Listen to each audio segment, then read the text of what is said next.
যাতে করে একটার কোনো প্রবলেম হলো সিস্টেম অপারেশনটা স্মুথ চলে সেই জন্য আরেকটা রাখা হচ্ছে, ঠিক আছে। তো এই যে জিনিসটা দেখতে পাচ্ছ এটা হচ্ছে ব্যাটারি ব্যাংক। এটা কি ধরনের ব্যাটারি ব্যাংক? মানে ব্যাটারি তো আমরা মানে কোন ব্যাটারি তো পড়েছো ভালো করে, তো ব্যাটারি কোন ব্যাটারি ইউজ করা হয়? এসিডিবি কি? অল্টারনেটিং কারেন্ট ডিস্ট্রিবিউশন বক্স, হ্যাঁ ঠিক আছে, যে ডিস্ট্রিবিউশন বোর্ড বা বক্স বলা হয়।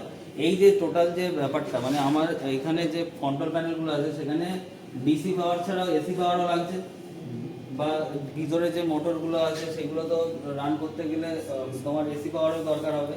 তো সেই জন্যে দেখো ইন্ডিভিজুয়াল করে চেম্বার করা আছে, এর ভিতরে বাস সিস্টেম আছে, যে পাওয়ারটা আছে 440 ভোল্ট সেটা এখানে এসে পড়ছে এর ভিতরে। সেখান থেকে প্রত্যেকটা ইন্ডিভিজুয়াল প্যানেলের জন্য, যেমন এখানে দেখো লেখা আছে রিলে রুম ক্যামেরা, মানে এখানে যে ক্যামেরা আছে সেটা ক্যামেরা অপারেশনের জন্য একটা চেম্বার, মানে এরকম প্রত্যেকটা চেম্বার থেকে এখানে পাওয়ার যাচ্ছে। কেন এরকমভাবে ভাঙা হয়েছে কেন? যত ভাঙবো একটা জিনিসকে তত সেটা স্মুথ অপারেশন হবে, মেনটেনেন্স করতে সুবিধা হবে। কোনো একটা প্রবলেম হলো, মেন আমার ট্রান্সফরমার দিয়ে অফ করতে হতো না, এখান থেকে অফ করে দিয়ে আমি ওটা মেনটেনেন্স করতে পারবো। মেনটেনেন্সের সুবিধার জন্য, সিস্টেম স্মুথ অপারেশনের জন্য এই জিনিসটা করা হয়েছে এসিডিবি, বুঝতে পেরেছো? ওই যে ভিতরে যে ক্রেনটা আছে, ক্রেনটা এখান থেকে পাওয়া গেছে ইয়োট ক্রেন, ঠিক আছে। এরকম প্রত্যেকটা প্যানেলের জন্য ইন্ডিভিজুয়াল গেছে। এবং এখানেও দেখো মানে বললাম না যে দুটো সোর্স রাখা হয়, সিঙ্গেল সোর্স রাখা হয় না। কেন? কারণ ওই ব্যাকআপের জন্য, সিস্টেম স্মুথ অপারেশনের জন্য। তো এখানে দুটো সোর্স রাখা হয়েছে, দুটো এসছে এখানে বাসে পড়েছে, এখানেও বাস কাপলার আছে, মানে কোনো একটা যদি বন্ধ করতে হয় এই বাস কাপলার দিয়ে অন করে টোটালটাকে পাওয়ার করে তারপরে আমি প্রত্যেকটা ফিডারকে ফিট করাতে পারবো। তো এই হচ্ছে সিস্টেম। হ্যাঁ, এটা হচ্ছে যে ওই যে ভিতরে যে আইসোলেটরগুলো আছে না, আইসোলেটরের ভিতরে মোটর থাকে, তো সেই মোটরগুলোতে পাওয়ার দিতে হবে। সেই অল্টারনেটিং কারেন্টটা যাচ্ছে কোথা দিয়ে? এখান থেকে। বললাম প্রত্যেকটা ইন্ডিভিজুয়াল এখানে ওই প্যানেলগুলোতে চলে যাচ্ছে, ঠিক আছে। তো ওই জন্যই এই এসিডিবি সিস্টেম, ডিসিডিবি। এখানে যেমন একটা ব্যাটারি ব্যাংক আছে, ভিতরে ওই ওই রেএস রুমে আরো দুটো ব্যাটারি ব্যাংক আছে। এটা চার্জিং এর জন্য এই সেই কন্ট্রোল প্যানেল অপারেট নাকি না? এর জন্য আলাদা চার্জার আছে। আচ্ছা, মানে এই যে ব্যাটারিটা দেখছো এরও ব্যাকআপের জন্য, মানে অ্যাকচুয়ালি ব্যাটারি চার্জিং জন্য ওটা বলছি। এই অনেক পিএনসি সুইচগুলো আছে, তো এগুলো যদি মুভ করে যায় কিন্তু সার্কিট ট্রিপ করে দেবে, তো কোনোটার গায়ে যেন না করা হয়। ব্যাটারি রয়েছে, এছাড়াও এই ব্যাটারিটাকে চার্জ করার জন্য তোমার ব্যাটারি চার্জার আছে আলাদা, এবং সেই ব্যাটারি চার্জারটাই আসল ফাংশন করছে। মানে যতক্ষণ সাবস্টেশনে অল্টারনেটিং কারেন্ট আছে, এসি কারেন্ট আছে, তো ততক্ষণই আমাদের ব্যাটারি চার্জারই ডিসি ভোল্টটা যেটা রিলের জন্য দরকার, সেই ডিসি ভোল্টটা ব্যাটারি যে ব্যাংক মানে ব্যাটারি যে চার্জারটা আছে সেই চার্জারই প্রডিউস করে এবং সেই দেখে, ঠিক আছে। তো ওখান থেকেই সাপ্লাইটা যায়, বুঝতে পেরেছো?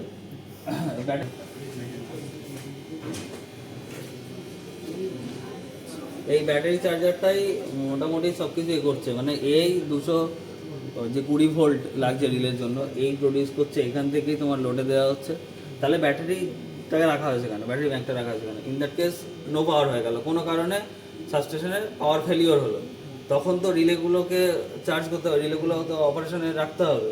তো সেই জন্যই ওই ব্যাটারি, তখন ওই ব্যাটারি থ্রু হয়ে যাতে করে কেবির যে টোটাল যে লাইনগুলো আসছে, এই ফিডার 1 ফিডার 2 মানে প্রত্যেকটা ফিডার করছে, তার যে টোটাল যে পাওয়ারটা কত কনজাম্পশন হচ্ছে, কতটা কি যাচ্ছে, সেটা হচ্ছে মিটার এখানে, এটা দিয়ে কন্ট্রোল। লোকাল কন্ট্রোল প্যানেল ছিল, এটা হচ্ছে রিলে কাম কন্ট্রোল প্যানেল, ঠিক আছে। প্রত্যেকটা বের ইন্ডিভিজুয়াল রিলে কাম কন্ট্রোল প্যানেল, এই রিলেগুলোই হচ্ছে সব কিছু করছে। এই রিলেগুলো, এই যে যেগুলো রিলে আছে এগুলো হচ্ছে মাস্টার রিলে, ঠিক আছে। ডিস্টেন্স প্রোটেকশন মাস্টার রিলে, এখন এগুলো সব নিউমেরিক্যাল রিলে। মানে এই রিলেগুলো দু ধরনের রিলে আছে, এখানে আছে, কোথায় গেল, এই যে ভিতরে যে রিলেগুলো, এগুলো হচ্ছে ইলেকট্রোম্যাগনেটিক রিলে, মানে পুরোনো দিনের রিলে, ঠিক আছে। আর এইগুলো হচ্ছে সব নিউমেরিক্যাল রিলে। তো এই রিলেগুলোই সব কিছু করছে, মানে কত অ্যাম্পিয়ার কনজাম্পশন হচ্ছে, কত তোমার লোড এখান থেকে ওখানে ট্রান্সমিট হচ্ছে, সব কিছু এই রিলেগুলোই সেন্স করছে, রিলেগুলোই দেখছে। আর এর সঙ্গে আরও কী কী করছে, একটা লাইনে তো অনেক ধরনের প্রবলেম আসতে পারে। সুবিধা কি? এখন নিউমেরিক্যাল দেখো, ইলেকট্রনিক্স আগে ছিল কি ইলেকট্রোম্যাগনেটিক, সেটা দিয়ে মানে ক্যালকুলেশন বা সেটা দিয়ে সব কিছু করা অনেক ডিফিকাল্ট না। এইগুলোতে ইলেকট্রনিক্স জিনিসটা অনেক সেটা ইজি, তো ইজিয়েস্ট, তো এই জন্য নিউমেরিক্যাল রিলেগুলো লাগানো। আর এটা কম্প্যাক্ট, মানে এর ভিতরে অনেক কিছু জিনিসগুলো করা হবে, অত মানে বেশি রিলের প্রয়োজন হচ্ছে না, এটাতেই কম্প্যাক্ট জিনিস, এটাতেই সব কিছু হয়ে যাচ্ছে। তো এটার ব্যাকআপ হিসাবে আবার এটা দুটো করে লাগানো হচ্ছে, ঠিক আছে। এই প্রোগ্রামিংটা বলছিলেন, এটা প্রোগ্রামিং বলেছি। এই রিলেগুলো কী কী জিনিস করছে, যে একটা লাইনে অনেক রকম প্রবলেম আসতে পারে। একটা লাইন অন্য একটা সাবস্টেশন থেকে এখানে আসছে, ডিস্টেন্স আছে প্রচুর, 20 কিলোমিটার 25 কিলোমিটার ডিস্টেন্সে আসছে। তো ওই লাইনটাতে অনেক ধরনের প্রবলেম আসে। কী কী আসতে পারে? ওভার কারেন্টের জন্য ট্রিপ করতে পারে, আর্থ ফল্টের জন্য ট্রিপ করতে পারে। আর্থ ফল্ট, ওভার কারেন্ট কী করে? তো 3টে ফেজ আসছে, কোনো কারণে 2টো ফেজ করে গেছে, ওভার কারেন্ট আসবে। আর্থ ফল্ট কীভাবে হবে? কোনো একটা ফেজের সঙ্গে ধরো একটা গাছ টাচ করে গেল, বা কোনো একটা ইনসুলেশন যে ডিসগুলো আছে ভেঙে গেল, কোনো হয়ে গেল, তার ছিঁড়ে পড়লো, তখন আর্থ ফল্ট আসতে পারে। তো এই আর্থ ফল্ট, ওভার কারেন্ট সব কিছুই সেন্স করছে এই রিলে। এবং যে ডিস্টেন্স, মানে কত ডিস্টেন্সে ওই ব্রেকডাউনটা হয়েছে, ওই সমস্যাটা হয়েছে কত ডিস্টেন্সে, এখানে জোন হিসাবে সবগুলো ভাগ করে দেওয়া আছে, যে এত জোন মানে এত কিলোমিটার, তো এই জোনে হয়েছে না, বি জোনে হয়েছে না, সি জোনে হয়েছে, এরকম সব কিছু ডিনোট করে দেয়। তো এই রিলেই থেকেই বুঝতে পারি যে কত ডিস্টেন্সে এই প্রবলেমটা এসছে বা কত ডিস্টেন্সে এই ফল্টটা এসছে, ঠিক আছে। তো এই প্যানেলগুলোর মেন ফান্ডা হচ্ছে এটা। সেটা হচ্ছে এটা, দেখো এখানে কোনো রকম, দেখো এখানে কোনো এমপ্লয় দেখতে পাচ্ছ না, কিন্তু যখন ঢুকেছো কাউকে দেখতে পাচ্ছ না, তাহলে এটা হচ্ছে নোম্যান সাবস্টেশন, ঠিক আছে। এটা কিন্তু সব কিছু সেন্ট্রাল কন্ট্রোলাইজ করছে, মানে আমাদের এটা বুঝতে গেলে আরও একটা জিনিস বাইরে দিকে চলো। এই জন্যে মানে সেল কমিয়ে দেওয়া হয়, মানে 110টা সেল মানে তোমার কত আসছে, প্রায় 250 ভোল্টের কাছাকাছি চলে আসছে, ঠিক আছে। তো এখানে দরকার কত, 220 ভোল্ট।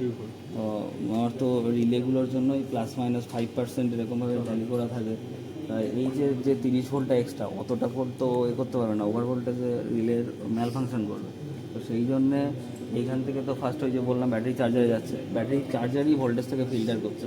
কারণ তা করার জন্য এখানে সেল কমিয়ে দেওয়া হচ্ছে, 3খানা সেল কমিয়ে দেওয়া আছে। তারপরেও আরও মানে যে ভোল্টেজটা কন্ট্রোল করার জন্য ট্যাপ সেল বলে একটা ব্যাপার আছে, ঠিক আছে। মাঝখান দিয়ে মানে এর পজিটিভ নিউট্রাল দিয়ে 2খানা পাত দিয়ে তো দুটো নেওয়া হচ্ছে, তার সঙ্গে ট্যাপ সেল থেকেও নেওয়া হচ্ছে। মানে এটা দেখো 107টা দিয়ে সেল আছে, এটা নেগেটিভ থেকে একটা নেওয়া হচ্ছে, ওখানে পজিটিভ থেকে নেওয়া হচ্ছে। পজিটিভের নিচে মানে 4-5টা সেল বাদ দিয়ে আর একটা, তারপর সেল ভোল্টেজ 2.2 2.3 এরকম সামথিং পেয়ে যাচ্ছে।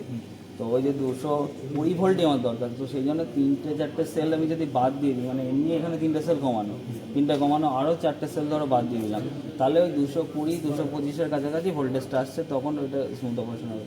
এবার এইটার তো একটা ব্যাকআপ আছে, ব্যাকআপটা কীভাবে ডিনোট করা হয়? অ্যাম্পিয়ার আওয়ার দিয়ে। আমরা জানি মোবাইলের ব্যাটারিও আছে অ্যাম্পিয়ার আওয়ার দিয়ে, হ্যাঁ ওটা মাইক্রো অ্যাম্পিয়ার আওয়ার, এটা অ্যাম্পিয়ার আওয়ার দিয়ে ডিনোট করা হয়, যে কত ঘন্টা এর ক্যাপাসিটিটা থাকবে। তো আস্তে আস্তে যত আওয়ার বাড়বে তত এর ক্যাপাসিটিটা তো কমতে থাকবে। তো কমতে থাকলে কী হবে, ওই ট্যাপ সেলের কানেকশানটা তখন ওই যে মেন যে সেল মানে একদম 1 নাম্বার সেলে, তখন ওটা আপ করে যাবে।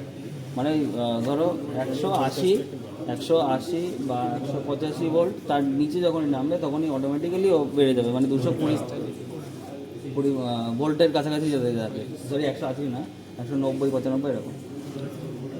ওই জন্য ট্যাপ সেলটা থাকে।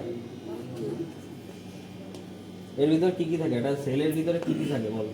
মানে লেড অ্যাসিড যে সেলের ভিতরে কী কী থাকে? হ্যাঁ, কার্বন থাকে। একটা লেড অ্যাসিড সেলের মধ্যে কী কী থাকে? অ্যানোড থাকবে, ক্যাথোড থাকবে। অ্যানোড থাকবে, ক্যাথোড থাকবে, আর কি থাকবে? ইলেকট্রোলাইট থাকবে। ইলেকট্রোলাইট। অ্যানোডটা কি, ক্যাথোডটা কি? লেড অ্যাসিড সেল তো বলছো, অ্যানোডটা কি, ক্যাথোডটা কি, আর ইলেকট্রোলাইটটা কি বলো? অ্যানোড ক্যাথোড দুটো ডিফারেন্ট টার্মিনাল, একটা পজিটিভ টার্মিনাল। লেড অ্যাসিড বলছো তো, লেডের সংকেত কি? পিবি। হ্যাঁ, তাহলে লেডের যে দুটো পাত থাকছে, একটা লেড আর লেড অক্সাইড, মানে পজিটিভ পাতটা লেড আর লেড অক্সাইডের 2খানা পাত থাকছে। আর যে ইলেকট্রোলাইটটা থাকছে সেটা কি? Diluted H2SO4। ব্যাস, সিম্পল ফান্ডা। তো এই যে এটাও তো লেড অ্যাসিড ব্যাটারি, তাহলে এর মধ্যে কি ওইগুলো নেই? এটা তো দেখো এগুলো তো শুয়ে আছে, তাই না? একটা যে তোমার সোজাভাবে থাকে আর একটা শুয়ে থাকে। তো এটা তো এরকম কম্প্যাক্ট সিস্টেমের মধ্যে আছে। এর ভিতরে যে ইলেকট্রোলাইটটা আছে না, এটা জেল ফর্মে আছে। জেলি যে ফর্মটা, এই জেল ফর্মে থাকে, ওটা তো লিকুইড ফর্মে থাকে। এর ভিতরে ইলেকট্রোলাইটটা জেল ফর্মে রয়েছে, ঠিক আছে। আর এই যে ভিতরে যে সেন্টারগুলো রয়েছে না, এটা ভাল্ব, ওই জন্য ভাল্ব রেগুলেটেড আছে, ঠিক আছে। এর ভিতরেও তো গ্যাসটা তৈরি হয়। এই গ্যাসটা যে মানে এর ভিতরে গ্যাসটা তোমার কি বলে, গ্যাসটাই আবার রিসাইকেল হয়। মানে এর যে টোটাল আমরা কি জানি, একটা লেড অ্যাসিড সেলের মধ্যে টোটাল ওই অ্যানোড ক্যাথোডের যে বিক্রিয়াটা, রাসায়নিক বিক্রিয়া করে তারপরে তো ভোল্টেজটা জেনারেট করে, এবং তার ফলে যে গ্যাসও তৈরি হয় কিছু, ঠিক আছে। ইনফ্লেমেবল গ্যাস তৈরি হয়, হাইড্রোজেন গ্যাস তৈরি হয়, সালফার কিছু গ্যাস তৈরি হয়, যেগুলো ক্ষতিকারক। এর যে ভিতরে যে গ্যাসটা তৈরি হচ্ছে এটাই আবার মোটামুটি এর ভিতরে রিসাইকেল হচ্ছে, ঠিক আছে। এর লাইফ স্প্যান কম, ওই যে মানে প্লেনলি যে লেড অ্যাসিড ব্যাটারি তার থেকে এর লাইফ স্প্যান কম, তারপরেও এটা ইউজ করা হচ্ছে কারণ এটা মেনটেন্যান্স ফ্রি এবং কম্প্যাক্ট এরিয়ার মধ্যে তৈরি করা যাচ্ছে। এটা এই সেলফ লাইফ কত? 7 বছর, মানে ঠিকঠাকভাবে যদি মেনটেন মানে ঠিকঠাকভাবে যদি রাখা যায়, মানে এর হচ্ছে এক তো টেম্পারেচার কন্ট্রোল 27 ডিগ্রি 28 ডিগ্রি, মানে যে মোটামুটি রুম টেম্পারেচারের নিচে টেম্পারেচারে রাখতে হবে এবং ডাস্ট ফ্রি হতে হবে, ডাস্ট আর ময়েশ্চার ফ্রি ডাস্ট ফ্রি হতে হবে। তো ওই জন্য এসি রুম মধ্যেই এই ইনস্টল করতে হয় বিআরএল ব্যাটারিটা। আগে তার তলায় সেডিমেন্ট জমা হয়, সেডিমেন্টেশনে ওইগুলো কার্বন পার্টিকেল জমা হয়, তো ওটা ওই যে মানে সেলের ভিতরে যে পাতগুলো থাকে ওগুলো শর্ট করে দিতে পারে, ডেড হয়ে যেতে পারে, ওইটা মেনটেন করতে হয়। আর কি যে তোমার যে ইয়েটা আছে লিকুইডটা মানে ইলেকট্রোলাইটটা তার স্পেসিফিক গ্র্যাভিটি, হ্যাঁ মানে ওটা ডাইলিউটেড অবস্থায় থাকে, তো জল মেশাতে হবে, ডিস্টিল ওয়াটার অবশ্যই মেশাতে হবে। যদি ডিস্টিল ওয়াটার না মেশায় তাহলে কী হবে প্রবলেম, ডাইলিউট করার জন্য। এবার ওই ডাইলিউট অবস্থাটা যদি বেশি ঘন হয়ে যায় তাহলে তো স্পেসিফিক গ্র্যাভিটি বেড়ে যাবে, তো তাদের বিক্রিয়াটা হবে না। তো সেই জন্য ওই হাইগ্রোমিটার স্পেসিফিক গ্র্যাভিটি মাথায় কী দিয়ে হাইগ্রোমিটার দিয়ে টেস্ট করে ওটা দেখাচ্ছি আমি লেটেস্ট।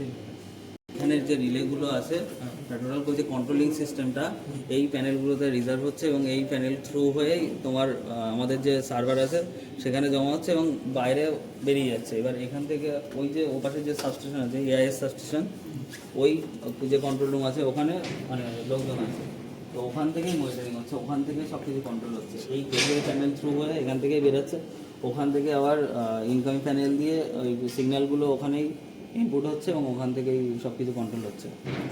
এই হচ্ছে রিলের সঙ্গে প্রত্যেকটা কানেকশন আছে।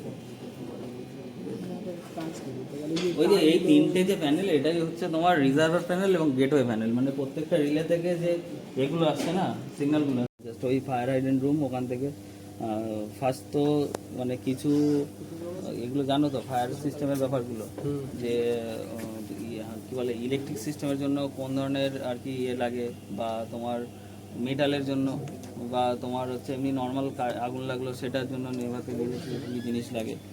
ফার্স্ট তো জানি আমরা জল, তারপরে তোমার হচ্ছে কার্বন ডাইঅক্সাইডের যেটা ড্রাই কার্বন পাউডার আছে, ফোম আছে, তো সব জিনিসগুলো ওই ওখানে স্যান্ড আছে, মানে বালিও রাখা হয়, ঠিক আছে। তো ফায়ার সিস্টেমের জন্য এগুলো করা হয়। জলটা কেন এখানে, জলে তো সমস্যা আরও ইলেকট্রিক্যাল। দেখো ফার্স্ট তো ধরো ইলেকট্রিক পাওয়ারটা আমি ওই ফোম দিয়ে নেবালাম, তারপরে হিউজ পরিমাণে আগুন লাগলো, সেটাকেও তো নেওয়াতে হবে। সবসময় যে ইলেকট্রিক সিস্টেমের জন্য আগুন লাগবে, ধরো ঘাসের আগুন লাগতে পারে, তো আমার মানে ফার্স্ট প্রিকশন হিসেবে জলটা রাখতেই হবে সব জায়গায়। তারপরে কেস তো থাকে ওটা অ্যাসকারল না, তাই তো। এবং ওই যে ট্রান্সফর্মার অয়েলটা ওটা মানে কোন বেসের ট্রান্সফর্মার অয়েল এখানে ইউজ করা হয়, দুটো বেস তো থাকে, ন্যাপথা বেস আর প্যারাফিন বেস, ঠিক আছে। এখানে ন্যাপথা বেস বেশি ইউজ করা হয়, ঠিক আছে। আর এই যে ট্রান্সফর্মারটা কুলিং সিস্টেম আছে, কুলিংটা কী ধরনের কুলিং আছে, এয়ার ফোর্স আর পাম্পও রয়েছে। দেখো পাইপ আছে না, চেম্বার করা আছে, তাই না, তাহলে এয়ার তো ব্লাস্ট করা হচ্ছে, তো এয়ার ব্লাস্ট করানো হচ্ছে আর অয়েলটাকে ফোর্স করানো হচ্ছে, তাহলে ঠিক আছে অয়েল ফোর্স এয়ার ব্লাস্ট, হ্যাঁ এই ধরনের কুলিংয়ে আছে, ঠিক আছে। হ্যাঁ মেন হচ্ছে এটা। আর এই যে এটা দেখছো বক্সটা দেখছো, এটা হচ্ছে মার্সেলিং বক্স, মানে এই যে এর ভিতরে যে অনেকগুলো ইকুইপমেন্ট আছে সেটা টোটাল কন্ট্রোল করছে এই বক্সটা, ঠিক আছে। মানে এর ভিতরে WTI OTI আছে, মানে এর তো দু ধরনের টেম্পারেচার আছে, তার ভালো আছে তো আসুন আসুন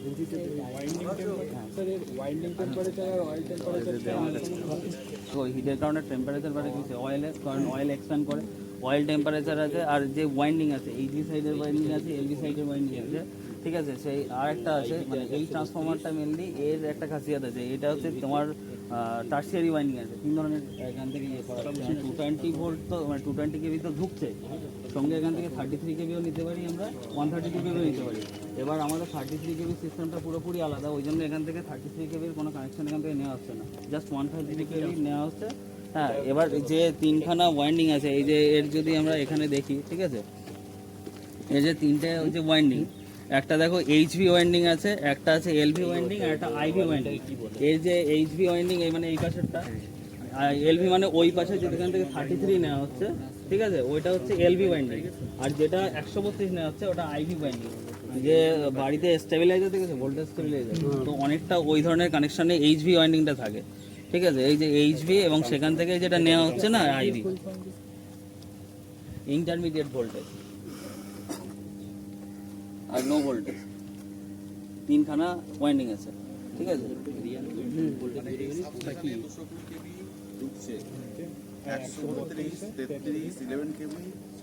হ্যাঁ, এখান থেকে সব পাওয়া যাচ্ছে, ঠিক আছে।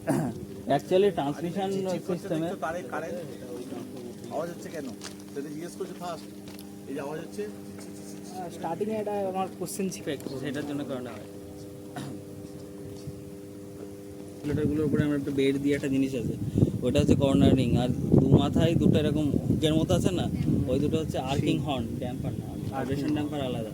ভাইব্রেশন ড্যাম্পার আছে এই যে এইগুলো আছে না, এই যে এই দুটো, এইটাই হচ্ছে ভাইব্রেশন ড্যাম্পার। ওই ভাইব্রেশন মানে অ্যাকচুয়ালি একটা লেন্দি লাইন, তো এটা তো একটা ভাইব্রেশন এফেক্ট হবে, এবং সেই ভাইব্রেশনটাকে যাতে মিনিমাইজ করা হয় সেই জন্য এই ভাইব্রেশন ড্যাম্পারগুলো এরকম আছে। ওইটা হচ্ছে আর্কিং হর্ন। ওটার কাজ কি? যখন ধরো কোনো হাই অ্যাম্পের ফ্লো হলো এর ভিতর দিয়ে, তো ওই যাতে করে ওই জায়গা দিয়ে মানে ইনসুলেটার তো দেওয়া আছে, এবার ইনসুলেটার যাতে করে মানে ড্যামেজ না হয় ওই জিনিসটা রাখা হচ্ছে কি ওইখান থেকে যাতে করে পাওয়ারটা জাম্প করতে পারে কিছুটা হলো, মানে জাস্ট এটা প্রোটেকশনের জন্য, সিস্টেম প্রোটেকশনের জন্য। আর ওই কারণের জন্য কিন্তু এই যে প্রত্যেকটা গোড়াতে আর আর্থিংটা করা আছে, ঠিক আছে। তো এটা হচ্ছে মেন ট্যাঙ্ক। মেন ট্যাঙ্কের উপরে এই যে বুশিংগুলো আছে, ভিতরে ওয়াইন্ডিং রয়েছে তিন, তাহলে মানে এই যে ট্রান্সফর্মারটা এটার তিনটে ওয়াইন্ডিং আছে, এইচভি, আইভি, এলভি, ঠিক আছে। আর এখানে যে কানেকশনটা আছে এইচভি থেকে আইভিতেই পাওয়ারটা নেওয়া হচ্ছে, ঠিক আছে। এগুলো সব দেখো কুলিং করার জন্য ফ্যান লাগানো আছে, দেখছো? হ্যাঁ স্যার। কুলিং করার জন্য ফ্যান লাগানো আছে সব, ঠিক আছে। অয়েল ফোর্স আছে এয়ার, ঠিক আছে, এয়ারটাকে ব্লাস্ট করানো হচ্ছে ঠান্ডা করার জন্য। আর অয়েলটাকে ওই যে পাম্প যখন এই টেম্পারেচার বাড়বে অটোমেটিক ওখান থেকে ওর ভিতরে ইয়েগুলো আছে, ঠিক আছে, মানে হিট সেন্সার যে রিলেগুলো রয়েছে সেখান থেকে কন্ট্রোল করবে, এবং কন্ট্রোল করার পরে ওখান থেকে অটোমেটিক্যালি একটা লেভেল পর্যন্ত যখন টেম্পারেচার বাড়বে তখন অটোমেটিক্যালি ফ্যানগুলো চালু হয়ে যাবে, তারপরে যখন বাড়বে তখন অটোমেটিক পাম্পগুলো চালু হয়ে যাবে। এরকমভাবে কুলিংটা করা হয়। মানে এই যে রেডিয়েটারগুলো রয়েছে, ওই চেম্বারগুলো রয়েছে, এর ভিতর থেকে অয়েলটাকে আমরা জানি কি কোনো লিকুইড বস্তুকে যত ভাঙা হবে সে তার টেম্পারেচারটাকে তত হারাবে, মানে টেম্পারেচার কমবে, তো সেই প্রক্রিয়াতেই এটাকে ঠান্ডা করা হয়। ওকে, দেখো উনি জুতো পরেছে, দেখো সেফটি শু দেখতে পাচ্ছ, দেখতে পাচ্ছ? কেস করেছে কোশ্চেন এখানে আছে, দেখবা দেখান স্যার। ভালো করে দেখো। ওই যে সে পিঙ্ক হয়ে গেছে তো ওটা। এখানে আছে, এখানে আছে। সিলিকা জেল যখন ময়েশ্চার অ্যাবজর্ব করে তখন কালার কি হয়? পিঙ্ক হয়ে যায়। আর এমনি যখন মানে ড্রাই হিসাবে থাকবে কোথায় ব্লুতে থাকে, হোয়াইট ইজ ব্লু না, ব্লুতে থাকে। এটা ভালো আছে, এটা আস্তে আস্তে খারাপ হচ্ছে। এটা হোয়াইট, আস্তে আস্তে সে হোয়াইট ইজ ব্লু হয়, তারপরে আস্তে আস্তে পিঙ্ক হয়ে যায়। এইটা সম্পূর্ণ ভালো আছে। তাই সিলিকা জেলের কাজটা কি, যার কারণে তাহলে কি হবে ভিতরে যে ট্যাঙ্কটা তার ভিতরে তো এয়ারটা ঢুকবে, বাইরের এয়ারটা ঢুকবে। এবার সেই বাইরের এয়ারটা যদি ডাইরেক্ট ঢুকে যায় তাহলে বাইরের এয়ারে প্রচুর মলিকুল, প্রচুর কম্পোজিশন আছে, সেগুলোর জন্য অয়েলটা ড্যামেজ হতে পারে। ওর যে ডাইলেকট্রিক স্ট্রেংথ আছে, মানে এই যে ট্রান্সফর্মার অয়েলটা দুটো কাজ, কি কি কাজ? ইনসুলেশন আর কুলিং এ এক সাহায্য তো করে। ইনসুলেশনের কাজ করছে, আর দুই হচ্ছে কুলিং এ। কুলিং এর কাজ করছে, তাই না? হ্যাঁ। তো এই দুটো কাজ করছে।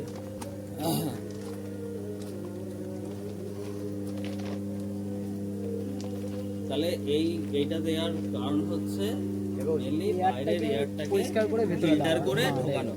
এবং এর নিচে দেখো দুটো কন্টেনার আছে, ছোট কন্টেনার আছে, ওই কন্টেনারের মধ্যে কি দেওয়া হচ্ছে? অয়েল। এই বেশি ধারে যেও না, ইলেকট্রিকের রোজে চলে এসো। উপরে লাইন আছে ভাই। এই ফটো তুলো, ফটো তুলো না। ওয়াইন্ডিং এর টেম্পারেচার কত সব কিছু এখানে দেখা যায়। স্যার ওয়ারেন্টি টেম্পারেচারটা কীভাবে মাপা হয়? এই যে WTI, এই যে সাদা সাদা তারগুলো আসছে না, এগুলো হচ্ছে WTI OTI।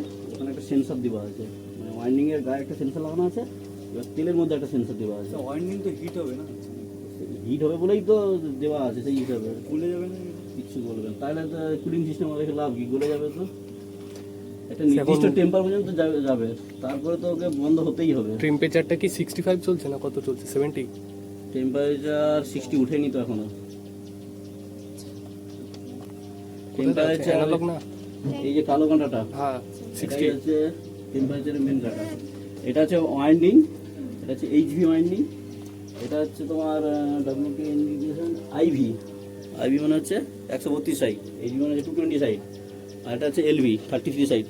33 সাইড কোন দিকটা দেখেছো তোমরা? 30, এটা তো তিনটে ভোল্টেজ আছে রেশিও।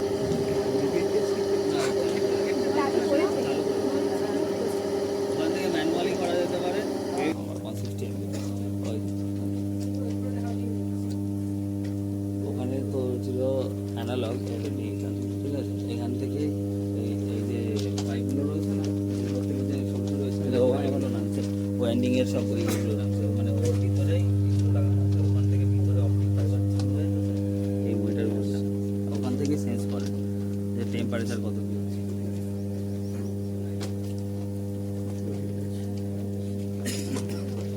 ইন্ডিয়াতে প্রত্যেকটা বে, মানে এই যে ধরো এই একটা টোটাল লাইন, এটাকে একটা বে বলছে, তো ওই প্রত্যেকটা বেতে সিটি লাগানো আছে। আর পিটিটা কোথায় লাগানো আছে? পিটি থাকে হচ্ছে বাসের সঙ্গে, ওই বাসের সঙ্গে ওই মাথায় ওই যে একদম শেষ মাথায় গিয়ে তোমার পিটি লাগানো আছে।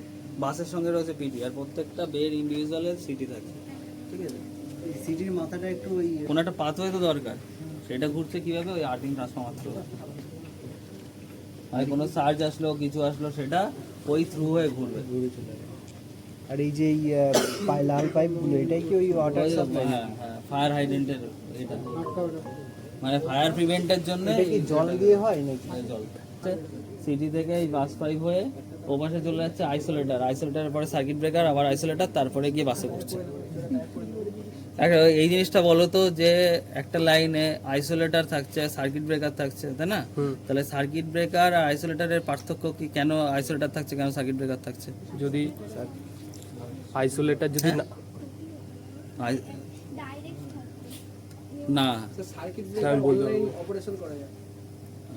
সার্কিট তো আইসোলেটর তো অনলাইন অপারেশন করা যায়।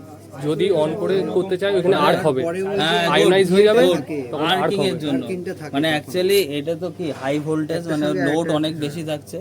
তাহলে আমরা এমনি তোমরা সিরিজ কানেকশন করেছো কলেজে? সিরিজ থেকে কমপ্লিট হয় যখন আমরা যদি সার্কিটটাকে ব্রেক করি, একটা আর্কিং হয়। তাহলে এটা এখানে তো হিউজ পরিমাণে লোড, তাহলে এটাকে কতটা আর্কিং হবে? সেই আর্কিংটাকে মিনিমাইজ করার জন্য, আর্ক রিডিউস করার জন্যই ওই সার্কিট ব্রেকার।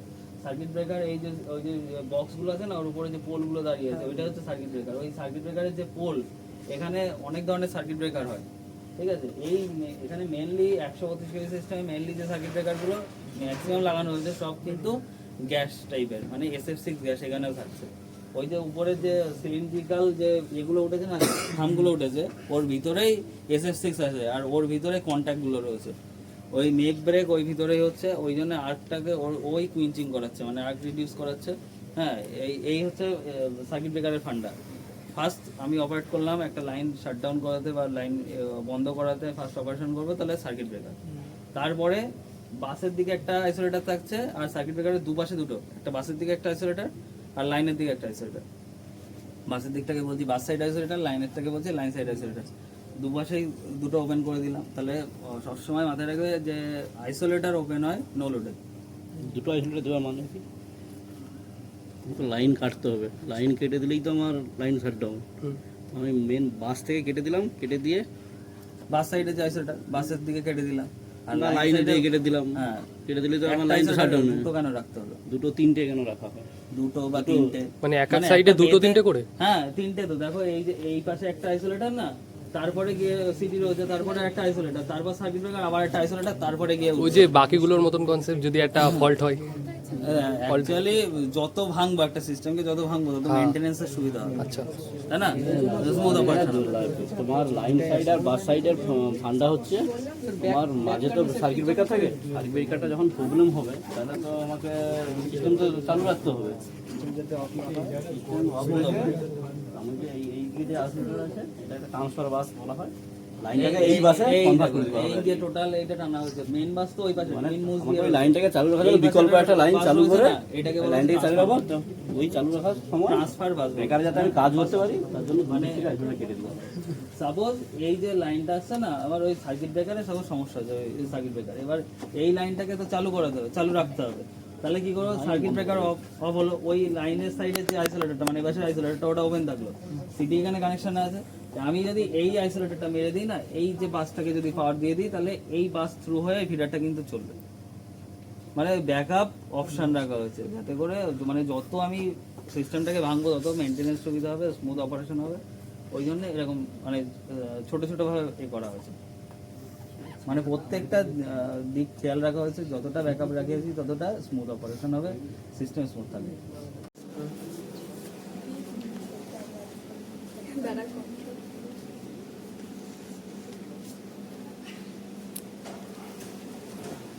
এখানে কি panel remote tap changing panel হচ্ছে এইদিকে ঠিক আছে এখানে স্যার এই ব্যাটারিগুলো ল্যাগিংকে লিড করা হয় পাওয়ার ফ্যাক্টর ইমপ্রুভ করি ঠিক না কারণ আমাদের বাড়িতে সব কি ইন্ডাকটিভ পাওয়ার বেশি তো সেই জন্য পাওয়ার ফ্যাক্টর ইমপ্রুভ করি ওখানে তোমার ইয়ে করে এখানে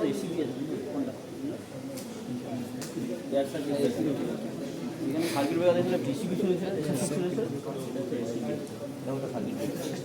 এবার হচ্ছে সার্কিট ব্রেকার কয়েক প্রকারের যে সার্কিট ব্রেকারগুলো দেখলে না সার্কিট ব্রেকার কত ধরনের হয় জানো মানে এগুলো বলা হচ্ছে সার্কিট ব্রেকার হয় vacuum circuit breaker vacuum circuit breaker হয় SF গ্যাস সার্কিট ব্রেকার হয় আর গ্যাস সার্কিট ব্রেকার গ্যাসের ওইটা এসএফসি ঠিক আছে 132 থেকে যত উপরে যাবে না তত ওই গ্যাসের দিকে মানে গ্যাস সার্কিট ব্রেকার বা অয়েল সার্কিট ব্রেকার বা ভ্যাকিউম সার্কিট ব্রেকার ইউজ করা হয় না এখন SF6 circuit breaker gas circuit ব্রেকারটা বেশি ইউজ করা হয় 132 এর উপরে আর আমাদের যে 33 কেবি সিস্টেমে সেখানে অনেকগুলো ভ্যাকিউম সার্কিট ব্রেকার আছে অয়েলটা এখন ইউজ করা হয় না কারণ অয়েলের ডাইলেকট্রিক স্ট্রেংথ অনেক তাড়াতাড়ি কমে যায় ড্যামেজ হয়ে যায় ঠিক আছে তো ওই জন্য অয়েল সার্কিট ব্রেকার এখন ইউজ করা হয় না ভ্যাকিউমের মধ্যে ওকে এখন বেশি ইউজ হবে ভ্যাকিউম পাবে বক্স যে উপরে তোলা আছে ওইটাই হচ্ছে ক্যাপাসিটার ব্যাংক ওই যে সামনে আছে আচ্ছা ওই সামনে দিয়ে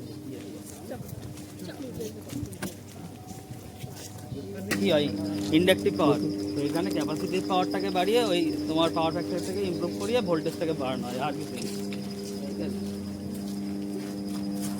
এবার যদি কোনো কারণে পাওয়ার ফ্যাক্টর বেশি বেড়ে গেল ক্যাপাসিটিভ পাওয়ার বেড়ে গেল তখন ক্যাপাসিটিভ পাওয়ারটাকে আবার মিনিমাইজ করার জন্য এই যে ইন্ডাক্টর কিছু লাগানো আছে ঠিক আছে এইখানে ফ্রিকোয়েন্সি টোটাল ফ্রিকোয়েন্সি যেখানে পাওয়ার জেনারেটিং স্টেশন সেখান থেকেই ফ্রিকোয়েন্সি কন্ট্রোল হয়ে আছে আমাদের এখানে ফ্রিকোয়েন্সি কোনো ব্যাপারই নেই এখানে জাস্ট এই ক্যাপাসিটিভ পাওয়ার রিঅ্যাক্টিভ পাওয়ার ইন্ডাকটিভ পাওয়ার এইগুলো নেই ব্যাপার তো বাড়িতে বেশি কি ইন্ডাকটিভ পাওয়ার বেশি তো ইন্ডাকটিভ পাওয়ার বেশি পাওয়ার ফ্যাক্টর তখন কী হবে মানে কী বলে নেমে যায় না এবার সেটাকে ইমপ্রুভ করার জন্য এই যে ক্যাপাসিটার লাগানো আছে এখানে অনেকগুলো হ্যাঁ 3 থাকে 3খানা ক্যাপ ব্যাংক আছে এখানে একদম শেষে একটা আছে তারপরে মানে ওই পাশে দুটো আছে আর এখানে একটা এটা 20 এম্বারের ক্যাপ ব্যাংক ঠিক আছে আর ও পাশে দুটো 10 এম্বার করে আছে মানে 40 এম্বারের ক্যাপ ব্যাংকের ক্যাপাসিটি আছে আর প্রত্যেকটা ট্রান্সফরমারে আছে অনলোড ট্যাপ চেঞ্জ করিয়ে ভোল্টেজ ইমপ্রুভ করানো হয় ঠিক আছে এই ভোল্টেজ ড্রপ হয় ট্যাপ চেঞ্জ করে ভোল্টেজ ইমপ্রুভ করানো হয় আর এই ক্যাপ ব্যাংক দিয়ে ভোল্টেজ করা হয় মানে এই হচ্ছে টোটাল ফান্ডা এবার ধরো ক্যাপাসিটিভ পাওয়ারের মানে ক্যাপাসিটিভ পাওয়ার এখানে বেড়ে গেল সেখানেও তো তোমার ভোল্টেজ ড্রপ হতে পারে তো সেইটাকে মিনিমাইজ করার জন্য এই ক্যাপাসিটিভ পাওয়ারের মানে দেখো এইগুলো হচ্ছে ইন্ডাক্টার এই ইন্ডাকটিভ পাওয়ারটাকে এখানে বাড়ানো হয় বাড়িয়ে মিনিমাইজ করা হয় এই টোটাল সিস্টেম আর এখানে দুটো বাস দেখতে পাচ্ছ এই যে একটা বাস ওই পাশে একটা বাস 1 এটা বাস 2 ও পাশে যে ট্রান্সফরমারগুলো ছিল সেখান থেকে যে মানে তোমার 132 হচ্ছে 132 হয়ে সেটা কেবিল থ্রু হয়ে আসে হ্যাঁ কেবিল থ্রু হয়ে ওই যে কেবিলের উপরে বুশিং রয়েছে দেখো ওই যে বুশিং থ্রু হয়ে সিটি হয়ে ওই যে বাস পাইপ থ্রু হয়ে এসে দেখো এইখানে এসে পড়ছে এই পাশে পড়ছে ঠিক আছে ওই ওখান থেকে দেখো এখান থেকে দেখতে হবে ওই যে তোমার মানে কেবিল আরেকটা ট্রান্সফরমার হয়ে ওই বাসে পড়ছে পাশে বাসটা মানে একটা এই বাসে পাওয়ার করছে একটা ওই বাসে ঠিক আছে হ্যাঁ হ্যাঁ এবার এই যে 4টে 80 এমবি আছে না দুটো এই বাসের সঙ্গে কানেক্ট আছে দুটো ওই বাসের সঙ্গে আছে মানে ঠিক ওই রকম ভাবে আর স্ট্যাগার্ড আইসোলেটর বলছিলাম এই এটা দেখো এটা হচ্ছে এসিবি আইসোলেটর এইটা একটা ফ্যানের মধ্যেই 3টে আইসোলেটরের আর্ম আছে ঠিক আছে আর এর পিছনের যে আইসোলেটরটা ওইটা স্ট্যাগার্ড দেখো এর প্রত্যেকটা ফেজে ইন্ডিভিজুয়াল মানে আইসোলেটর লাগানো বোর্ডে ওখানে লেখা আছে জিরার বাস আর 132 হ্যাঁ, এই যে টাওয়ারটা, মানে এখানে আমি বললাম কি 132 কেভির যে সোর্সটা, দুটো তো 160 MVA থেকে আসছে, আর দুটো আসছে কি জিরাট থেকে। জিরাটের এই টাওয়ার থেকে জিরাটের লাইনটা আসছে, এসে এই যে জিরাট সার্কিট 1, এটা হচ্ছে জিরাট সার্কিট 1, মানে এটা এই দুটো হচ্ছে incoming source. In that case আমার ওই 160 দিয়ে পাওয়ার আসছে না, মানে ওইখানে কোনো রকম সিস্টেম ফেলিয়ার হয়েছে, তখন এইটা থেকে লোড নেব, আমাদের সাস্টেন চালাতে হবে, এইটা থেকে লোড নেব। মানে আমার টোটাল এই আমাদের এইসব লাগানো আছে। পিটি আর সিটি বুঝবে কি করে? দেখবে সিটি হচ্ছে এরকম দুখানা গান থাকে, মানে দুটো হাত থাকবে, আর পিটি হচ্ছে একখানা, দেখো এই যে একটাই, ঠিক আছে? পিটি সিটি এখানে দিয়ে বুঝতে পারবে। ওকে, ওই যে বাস পাইপ দেখছো, আর বাস পাইপ এরকম টানা আছে, ওটা হচ্ছে 33-এর মেন বাস। এখানে যেমন 132 আছে, ওটা 33, ঠিক আছে? এবার একটা জিনিস বলছিলাম যে আর্থিং ট্রান্সফর্মার, দেখো এই যে এইটা যে আছে না, এই যে আমার ওই 33,000-এর যে তিনখানা ফেজ এসে ঢুকছে ডাইরেক্ট, আর এর থেকে কিছু আর নেই। তো এটা হচ্ছে আর্থিং ট্রান্সফর্মার, এটা জিগজ্যাগ কানেকশনে থাকে। আর্থিং ট্রান্সফর্মারের কাজ কি? আর্থিং ট্রান্সফর্মারের কাজ হচ্ছে, ধরো কোনো রকম সিস্টেমে কোনো হ্যাজার্ড আসলো, বা কোনো একটা হাই ভোল্টেজ আসলো, বা লাইটিং হলো, তো সেইটাকে কি হবে, টোটালটা একটা সার্কেল তো কমপ্লিট করাতে হবে। সেই সার্কেলটা কমপ্লিট করা কি? এই আর্থিং ট্রান্সফর্মার, মানে যে সার্জটা আছে সেই সার্জটাকে মিনিমাইজ করার জন্য, এটা সিস্টেম প্রোটেকশনের জন্য। কারণ কি বলেছিলাম আমি, এই যে ট্রান্সফর্মারটা আছে না, এই ট্রান্সফর্মারটা কি কানেকশন আছে? স্টার ডেল্টা, মানে এইচবিটা স্টার, এলবিটা হচ্ছে ডেল্টা, ডেল্টা কানেকশনে আছে। তাহলে ডেল্টা যদি থাকে, তার ওর তো কোনো নিউট্রাল পাথ নেই। তা ওই নিউট্রাল পাথ যদি না থাকে, তাহলে যে পাওয়ারটা আমি 33-এর দিকে আছে, যে এটা আসছে, মানে ব্যাকফিট যে কারেন্ট আসছে, সেটাকেও তো আমার সার্কেল কমপ্লিট করে পাঠাতে হবে আবার। সেই সার্কিটটা কমপ্লিট করার থেকে ওই আর্থিং ট্রান্সফর্মার, মানে কোনো একটা হ্যাজার্ড আসছে, সেটা ওই বাসে আসছে, ওটাকে এই নিউট্রাল পাথ দিয়ে গ্রাউন্ড করে আবার এখানে তুলছে। ডিসিএল এর যে সাবস্টেশনগুলো আছে, WBSC ডিসিএল এর যে সাবস্টেশনগুলো আছে, সেগুলো হচ্ছে 33/11, 33 থেকে 11 হয়, ঠিক আছে? এবার আমাদের এখান থেকে যে 33-এর সিস্টেমটা দেখলাম, সেখান থেকে বিভিন্ন বে থ্রু হয়ে ডিসিএল এর সাবস্টেশনে চলে যাচ্ছে। আমাদের এখানে এই সাবস্টেশনে আমরা ডিসিএল এর পোর্শনটা আমরা দেখছি কিছুটা, সেটা হচ্ছে কি 33 থেকে 10 MVA থ্রু হয়ে 11 আসছে। বললাম যে ট্রান্সফর্মারগুলোর যে এলবি সাইড, সেটা হচ্ছে ভিতর ঢুকো না, ওই রুমের ভিতরে যাবো, বুঝতে পারো? 33,000-এর লাইন থেকে ট্রান্সফর্মার 10 MVA ট্রান্সফর্মারে কত হচ্ছে? 11 কেবি হচ্ছে, সেটা কেবিল থ্রু হয়ে এসে উঠছে এই যে ভিতরটা, মানে এইটা সুইচ গিয়ার পোর্শন, এটা 11 কেবি সুইচ গিয়ার পোর্শন, এটা ইনডোর। এটা এআইএস, মানে এয়ারের মধ্যে রয়েছে, ইনডোর রয়েছে। তাহলে এআইএস এর মধ্যে ইনডোর হয়, আউটডোর হয়, এটা ইনডোরে আছে। 33,000টা আসছে, সেটা হচ্ছে ইনডোরে আসছে। ওকে, ওখানে ট্রান্সফর্মার থ্রু হয়ে কেবল দিয়ে এসে উঠছে কিরকম দেখো, এইখানে এই যে ইনকামার বলে লেখা আছে না, ইনকামার 1, ইনকামার 2, ইনকামার 3 এরকম লেখা আছে। তো এই ইনকামারগুলো হলো ওই 10 MVA থেকে কেবল থ্রু হয়ে এসে ইনকামারে উঠছে, উঠে এর ভিতরে এরকম কপারের পাত দেওয়া আছে, ওটাই বাস, ওই বাসেই পড়ছে। মানে এর ভিতরে সুইচ গিয়ার আছে, সুইচ গিয়ারগুলো দেখতে কিরকম, এরকম অনেকটা, এই যে রয়েছে, এই যে এইটা, এগুলো হচ্ছে সুইচ গিয়ার। মানে এর ভিতরে ভ্যাকিউম স্পাউট আছে, এরকম বোতল আছে, ওইটার মধ্যে এই কন্ট্যাক্টগুলো মেক ব্রেক হচ্ছে। মানে এইটাই হচ্ছে এর সুইচিং পোর্শন 11 কেবির। এখানে আলাদা করে আইসোলেটারের দরকার হয় না। এই যে ভ্যাকিউম ইন্টারাপ্টারগুলো আছে, সাদা সাদা বোতলগুলো আছে, সেটার মধ্যে দিয়ে আর কি অপারটা হচ্ছে, ঠিক আছে? সাদা বোতলগুলো এখানে দেখতে হবে,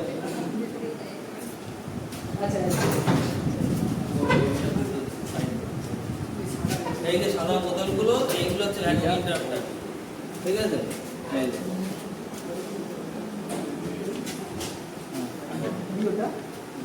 ভ্যাকিউম ইন্টারাপ্টার, এই দিয়ে সরে দাঁড়ানো, ঠিক আছে? এইগুলোর মধ্যে, মানে ওখানে যে সার্কিট ব্রেকারগুলো দেখেছো, ওই বলছিলাম পোলগুলোর মধ্যে গ্যাস থাকে, তার মধ্যে কন্ট্যাক্ট মেক ব্রেক হয়, এর কন্ট্যাক্টগুলো মেক ব্রেক হয় এর মধ্যে, এটাই হচ্ছে সার্কিট ব্রেকার।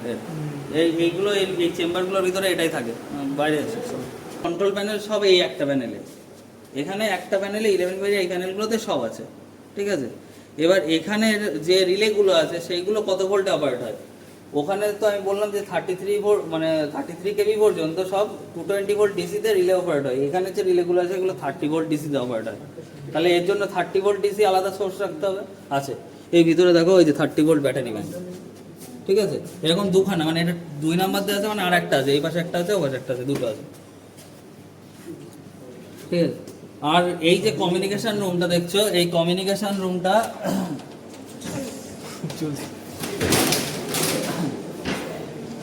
এই যে কমিউনিকেশনের পার্টটা এটাও মানে কমিউনিকেশনের যে রিলেগুলো আছে আমাদের সিস্টেমে কমিউনিকেশনের যে রিলেগুলো আছে সেগুলো 48 ভোল্ট ডিসিতে অপারেট হয়। 48 ভোল্ট মানে ডিসি ভোল্টেজের ভেরিয়েশন এখানে 3 ধরনের আছে, একটা হচ্ছে 220 ভোল্ট, একটা হচ্ছে 30 ভোল্ট, একটা 48 ভোল্ট।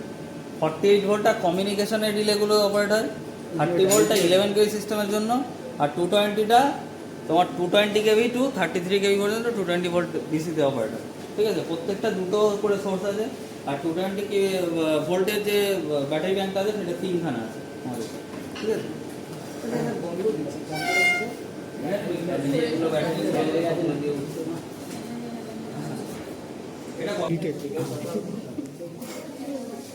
এখানে 220 ভোল্টের দুটো আছে। এখানে ওই যে বলছিলাম না ট্যাপ সেলের কানেকশন, ট্যাপ সেল বলে বোঝাচ্ছিল না, দেখো এখানে 13 নাম্বার সেলে দিয়ে একটা কানেকশন বেরিয়েছে, এটা ট্যাপ সেলের কানেকশন।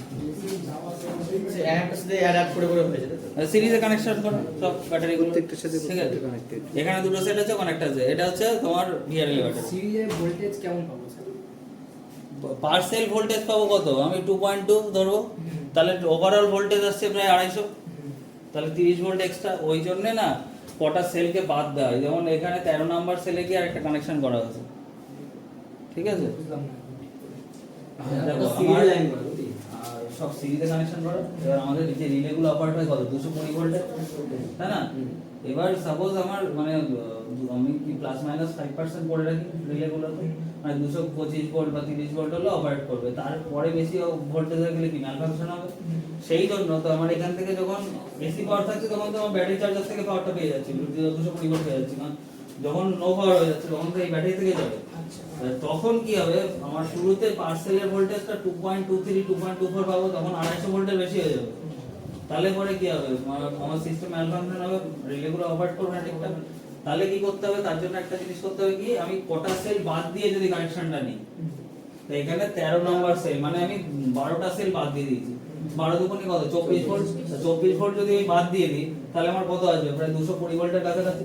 তো মানে ফার্স্ট মানে শুরুতে এই ট্যাপ সেল থেকে, মানে এটা ব্যাটারি চার্জারই দিয়ে করে, এই ট্যাপ সেল থেকে কানেকশনটা নেয়, 220 ভোল্ট নেয়। এবার আস্তে আস্তে যত সময় যাবে তত কি ব্যাটারির ব্যাকআপ কমবে, চার্জ কম থাকে পার্সেলে, তখন কি হবে, তখন এখান থেকে জাম্প করে আবার 1 নাম্বার সেল থেকে নিয়ে যাবে, বুঝলে? ঠান্ডা হচ্ছে এই জন্য ট্যাপ সেল কানেকশন। লেড আর লেড অক্সাইডের দুখানা পাত থাকে, আর ভিতরে যে এই যে তরলটা দেখতে পাচ্ছ এটা হচ্ছে ইলেক্ট্রোলাইট H2SO4 ডাইলিউটেড, ঠিক আছে। এবার এর কয়েকটা প্রবলেম আসতে পারে, এটা মেইনটেনেন্স করতে হয় ব্যাটারিগুলো, ঠিক আছে। এর মেইনটেনেন্স গুলো কি কি আছে দেখো, এই যে উপরে সাদা সাদা ডাস্ট পড়েছে, এগুলো সালফেশন, সালফার পড়ে, ঠিক আছে। H2SO4 SO4 তো ভাঙে, সালফার ভেঙে যায়, আর অক্সিজেন হয় কিছু কিছু হচ্ছে H2S, মানে দেখো ওখানে একটা গন্ধ বেরোচ্ছে না, H2S তৈরি হয়, ঠিক আছে। তো এখানে অনেকগুলো প্রবলেম আসে এখানে। এক তো হচ্ছে যে লাইনে তো ওই যে ওভারহেডের মধ্যে হাঁটছো তলা দিয়ে। ডেড না, লাইন আছে কিনা? রাজুট আছে না, সেখানে তো তোমার 8 ফল্ট ওভার কারেন্টের জন্য লাইন ট্রিপ করতে পারে বলেছিলাম, তো সেটা তো রেক্টিফিকেশনের ব্যবস্থা করতে হবে। সেখানে যদি আমি কোনো লোকজন তুলি, তা আমি তো এখান থেকে শাটডাউন নিয়ে ধরো যাচ্ছি ওখানে, তো আমি কিভাবে বুঝবো যে লাইন ডেড আছে কি ডেড নেই? তো এটার রেঞ্জ আছে, ঠিক আছে। এটাও ডিটেক্টর, হাই ভোল্টেজ ডিটেক্টর বলা হয় এটাকে। এটাকে বলা হয় হাই ভোল্টেজ ডিটেক্টর। ভালো করে দেখে নাও, এই যে হাই ভোল্টেজ ডিটেক্টর, ঠিক আছে। এইটা এখানে একটা রড থাকে, এই রড দিয়ে এর উপরে ধরে, এরকম ভাবে ধরে, যদি ওখানে কারেন্ট থাকে ওই রেঞ্জের মধ্যে টিক টিক টিক টিক করে আওয়াজ হবে, টিক টিক টিক টিক করে। আওয়াজটা কোথায় যাচ্ছে? এটা বিপিং নয়েজ হবে, বিভিন্ন এরকম আওয়াজ হবে, বুঝতে পেরেছো? এটা দেখলে বোঝা যাবে যে ওখানে কারেন্ট আছে। এখানে 5 মিটার 3 মিটার 1 মিটারের রেঞ্জ আছে। তো আমি রেঞ্জ সেট করে যখনই ওই লাইনের নিচে মানে কাছাকাছি নিয়ে যাবো ওই রেঞ্জের মধ্যে, তখন এরকম ভাবে বিপিং সাউন্ড হবে, তো বুঝবো যে লাইন বুঝতে পারছো? আছে। আর যদি ডেড থাকে তাহলে তো কোনো সাউন্ড হবে না। এটা হচ্ছে high voltage detector. High voltage detector, এই যে হাই ভোল্টেজ ডিটেক্টর দেখতে পাচ্ছ তো, এটা খুব ইম্পর্টেন্ট। হাই ভোল্টেজ ডিটেক্টর, এটা লাইন চেক করার জন্য যে কোনো জায়গায়, ঠিক আছে। নেক্সট দেখো, এরপরে আছে তোমার আমাদের যে এই টোটাল সাবস্টেশনে, ঠিক আছে, অনেকগুলো জয়েন্ট দেখতে পেয়েছো, প্লান্স কানেক্টর। যে লাইনটা আসছে না, লাইনে কি হয়, অনেক জায়গা থেকে লুপ করে নেওয়া হচ্ছে, কানেকশন করা হচ্ছে, তো কানেকশনে অনেক কানেক্টর লাগানো থাকে। এবার কানেক্টরগুলো কি দিয়ে লাগানো থাকে, নাট বোল্ট দিয়ে, তাই না। এবার ওখানে কোনো কারণে ধরো হাই অ্যাম্পিয়ার ফ্লো হচ্ছে বা জার্কিং এর কারণে, ওখানে হিট প্রডিউস হতে পারে, হিট জেনারেট হতে পারে। সেই হিট যদি জেনারেট আস্তে আস্তে হয়, জেনারেট হতে হতে ওখানে হিটিং হতে হতে ওটা তো গলে যাবে, নষ্ট হয়ে যাবে, ড্যামেজ করে দেবে, তার কেটে পড়ে যেতে পারে, জয়েন্টটা কেটে পড়ে যেতে পারে। তো সেটার জন্য যাতে করে মানে কত হিট উঠেছে মানে সেটা প্রিভেন্ট অ্যাকশন নেওয়ার জন্য আমাদের আরেকটা ইনস্ট্রুমেন্ট আমাদের দেখতে হয়। এটা হচ্ছে থার্মোভিশন ক্যামেরা, থার্মাল ইমেজ ক্যাপচার করে। এই ক্যামেরাটা হচ্ছে থার্মাল ইমেজ ক্যাপচার করে, মানে কত লাইনের ভোল্টেজ উঠছে বা ওই জয়েন্টে কত ভোল্টেজ মানে কত টেম্পারেচার রাইজ করছে, ঠিক আছে, সেটা এই মেশিনটা দিয়ে দেখা হয়। মানে থার্মাল টেম্পারেচার মেজার করবে। তো এটা হচ্ছে থার্মাল ইমেজ ক্যামেরা। হ্যাঁ, বলো। এটা দিয়ে আমাদের এই মোটামুটি টোটাল সাবস্টেশনের ওই যে জয়েন্টগুলো আছে সবগুলো মোটামুটি মনিটরিং করতে দেখতে হয়। কোনো জায়গায় যদি অ্যাবনর্মাল কিছু হ্যাঁ। টেম্পারেচার পায় 90 ডিগ্রি বা হ্যাঁ, হ্যাঁ। 100 ডিগ্রি চলে গেল, তখন সেটা রেক্টিফিকেশনের ব্যবস্থা নিতে হয়। এটা থার্মাল ইমেজ ক্যাপচার করে। এখানে কিছু দেখা যায়? হ্যাঁ, ওখানে থাকা জায়গায় খাওয়ার দেবে আর থার্মাল ইমেজ ক্যাপচার করে। কোনো দেবে। ঠিক আছে? এই রুম অ্যাম্বিয়েন্স টেম্পারেচার দিয়ে ওর বডি টেম্পারেচার বেশি, ওই জন্য মোটামুটি থার্মাল ইমেজ ক্যাপচার করে। ওর গায়ে হিট বেশি। থার্মাল ইমেজ ক্যাপচার ভিডিও করে হাসতে পারছি না।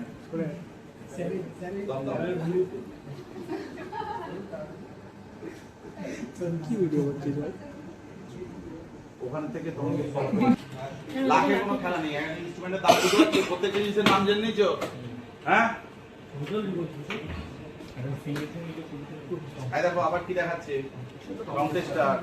কম্প্রেসর নয়, এটা হচ্ছে আর্ক ফল্ট মানে DC arc fault measurement kit. হ্যাঁ, এটা হচ্ছে DC arc fault measurement kit.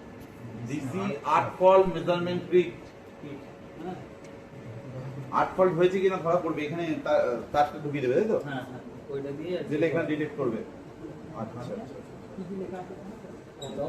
না না ওই পাশে সুইচে ওখানে অপারেটিং অপারেটিং হয়ে যায়। ব্যাটারি আছে। টিকে লেখা আছে ডাটা ও ডাটা পোর্ট মানে এই যে চিপে Hold ডাটা করতে পারবে। আর মেমো ডাটা আর পাওয়ার অন। ঠিক আছে। Insulation test. এই দরজাটা বন্ধ করতে বলছি। এটা মানে অরিজিনাল মেগার কোম্পানির হচ্ছে মেগার, এটা হচ্ছে ডিজিটাল মেগার, ঠিক আছে? এইটা হচ্ছে ডিজিটাল মেগার, ভালো করে দেখে নাও। এটা হচ্ছে ইনসুলেশন টেস্ট করা, ঠিক আছে? কত মানে হাজার নাম হচ্ছে ভোল্টেজ? insulation test। কত ভোল্টেজ? 10,000 পর্যন্ত করা যায়। 10,000 ভোল্টের মেগার এটা। এটা 10,000 ভোল্টের মেগার, ভালো করে দেখো, ডিজিটাল মেগার 10,000 ভোল্টের। তোমরা তো দেখেছো কলেজে 500 আর 1000, এটা 10,000 ভোল্টের মেগার, এটা ডিজিটাল মেগার। ডিজিটাল মেগার। আর বাকি না দেখাচ্ছি। ফটাফট যার যার কাছে ছবিগুলো। এবারে যে কন্টাক্ট রেজিস্ট্যান্স মনিটরিং করা হয়, মেজার করা হয়, সেটা সিআরএম কিট, ঠিক আছে? ব্রেকারের যে পোলগুলোর মধ্যে যে কন্টাক্ট হয় না, কন্টাক্টের যে রেজিস্ট্যান্সটা সেইটা এটা দিয়ে কন্টাক্ট রেজিস্ট্যান্স মেজার কিট চলে গেছে সিআরএম কিট। হ্যাঁ, এইটার নাম হচ্ছে সিআরএম কিট। সিআরএম কিট মানে হচ্ছে কন্টাক্ট রেজিস্ট্যান্স মিটার। এইটা হচ্ছে কন্টাক্ট রেজিস্ট্যান্স মিটার, দেখতে পাচ্ছ? এইটা হচ্ছে টেস্টিং করা, কি টেস্ট করা হয় এটাকে? ব্রেকারের পোলগুলোর ভিতরে যে কন্টাক্ট থাকে সেই কন্টাক্টগুলোর যে রেজিস্ট্যান্সটা সেটা মাপা এটা দিয়ে। যদি রেজিস্ট্যান্স বেড়ে যায় তাহলে কি হবে, মানে আর্কিং আরো বেশি হবে এবং তারপরে কি হবে, ব্রেকার বাস্ট করে যাবে। সেই জন্য এটা মানে প্রিভেন্ট অ্যাকশনের জন্য এটা দিয়ে টেস্ট করে ব্রেকারগুলো টেস্ট করা হয়। যত সার্কিট ব্রেকার আছে সব সার্কিট ব্রেকারগুলো টেস্ট করা হয়। মানে কত মাইক্রো ওহম, অ্যাকচুয়ালি মাইক্রো ওহমে হবে যে কন্টাক্ট রেজিস্ট্যান্সের মাইক্রো ওহম এবং কত অ্যাম্পিয়ারের মধ্যে দিয়ে ফ্লো হচ্ছে ওই মাইক্রো ওহম অ্যাম্পিয়ারের জন্য এটা এই মেশিনটা দিয়ে টেস্ট করা ঠিক আছে?